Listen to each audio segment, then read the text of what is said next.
네, 지난달 26일 우리 영공을 침범한 북한 무인기가 우리 군의 레이더를 피해 1시간 반 동안 영공을 휘저었다는 사실이 드러났습니다. 먼저 군 설명 들어보시겠습니다. 적 무인기는 비행금지구역 P73을 침범하지 않았습니다. 사실이 아닌 근거 없는 이야기에 대해서 강한 유감을 표명합니다. 당시에는 작전 요원들에 의해 최초 확인된 사실에 입각하여 발표한 것입니다.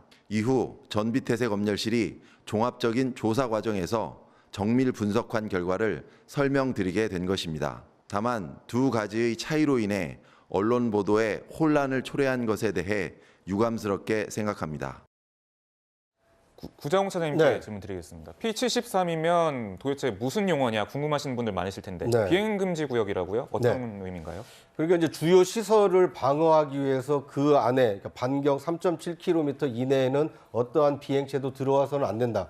그러니까 방어와 이 경호 목적으로 우리가 임의로 설정해 놓은 이 비행 금지 구역입니다. 네. 그러니까 뭐 육안으로 보이지는 않습니다만 대신 이 비행 금지 구역은 우리 다양한 어떤 그 정찰 장비를 통해서 이 비행체가 들어오는지 들어오지 않는지 이 실시간으로 감시를 하고 있습니다.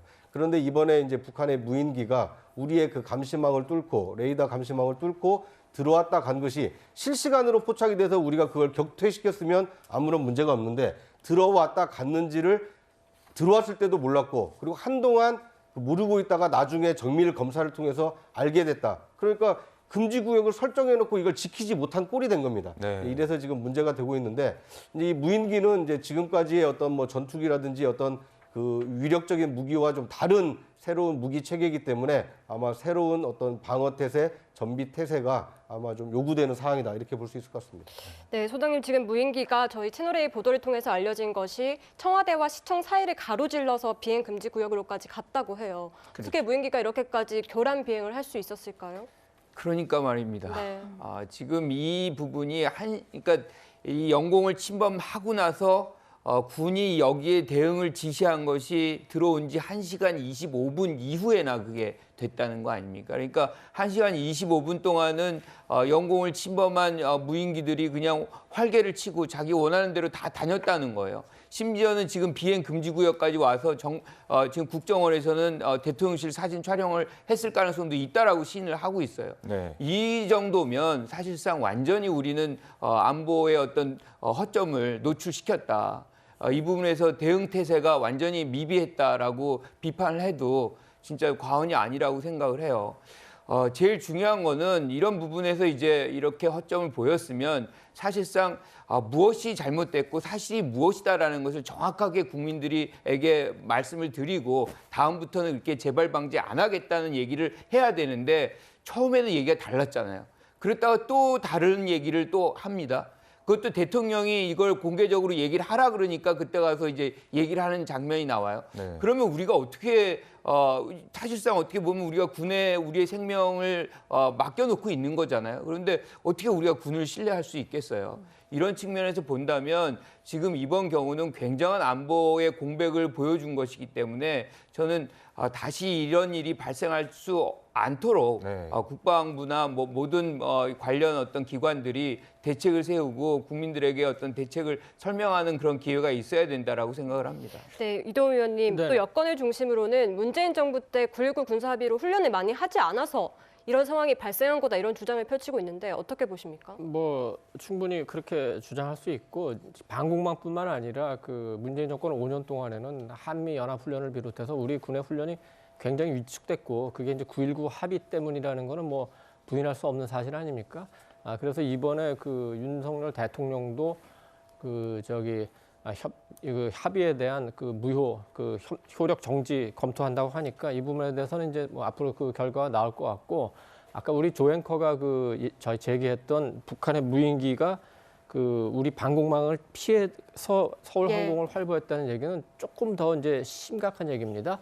북한의 무인기는 북한과 계속 교신을 하면서 항로를 바꾸는 게 아니라 이미 입력된 GPS 정보에 따라서 움직이는 건데 그 무슨 소리냐면은 북한 무인기가 우리나라 서울에 어디에 그 대공 레이더가 있고 어디에 대공포가 있고 그 대공포의 사거리가 얼마를 다 알아요. 그래서 레이더가 있는 데를 피해서 가고 대공포가 있는 지점은 예를 들어서 사거리가 2km면 3km로 날고 이런 식으로 날았기 때문에 이거는 우리 정보가 우리 방공망 정보가 고스란히 북한에 넘어갔다는 얘기인데 도대체 어떻게 이런 일이 일어났는지 단순한 보안 사고인지 아니면 국기문란 사고인지 이 점에 대해서는 또 별도의 그 조사가 필요하다고 봅니다. 그리고 이제 과거 문재인 정부 2017년 6월에 북한 무인기가 한번 발견이 되지 않았습니까? 예. 저는 문재인 정부 5년 동안 북한 무인기에 대한 대책을 얼마나 세웠고 그 대비책에 따라서 방어 체계를 얼마나 갖췄는지도 좀 이번 그 국회에서 따져봐야 될 일이라고 생각이 됩니다.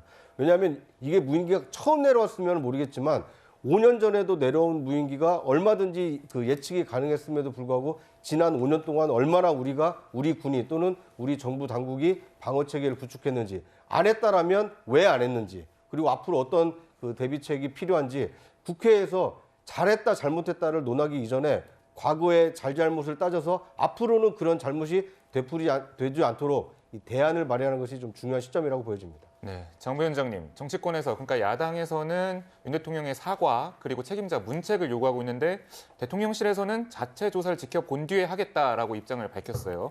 사실 대통령실에서는 취임한 이래로 계속 이런 결을 유지해 오는 것 같습니다. 네. 뭔가 대통령실의 인사라든지 이런 부분에 문제가 생겼을 때도 야당에서는 당연히 그 문책성 뭔가 경질도 해야 되고 그런 부분들, 그 인사가 잘못된 부분을 바로 잡아야 된다라는 주장을 하면 항상 대통령실에서는 좀 자체적으로 알아본 후에 그 다음에 해결하겠다라는 식으로 좀 그런 결을 좀 유지하고 있거든요. 네. 이번 상황과 같은 경우에는 북한 무인기가 내려와서 서울시 그 상공의 영공을 휘젓고 간 사안입니다. 정말로 안보 공백, 안보 무능을 보여준 사태이고 굉장히 엄중한 사안입니다. 그럼에도 지금 합참과 국방부는 국민들께 좀 뚜렷한 얘기를 하지 않고 자꾸 입장이 달라지고 있거든요. 네. 그리고 뭔가 책임을 회피하는 듯한 발언들도 많이 하고 있고 특히 뭐 국정원에서는 용산 대통령실 촬영 가능성이 있다라고 하는데 또 합참에서는 가능성이 없다라고 하고 있거든요. 네. 가능성이 없다면 그 근거는 무엇인지 좀 명확히 얘기를 해야 될 것 같은데요. 일단 국민의 입장에서는 더 이상 국방부나 합참의 브리핑이라든지 내용을 얘기해 주는 거에 대해서 이제 신뢰가 떨어진 상태입니다.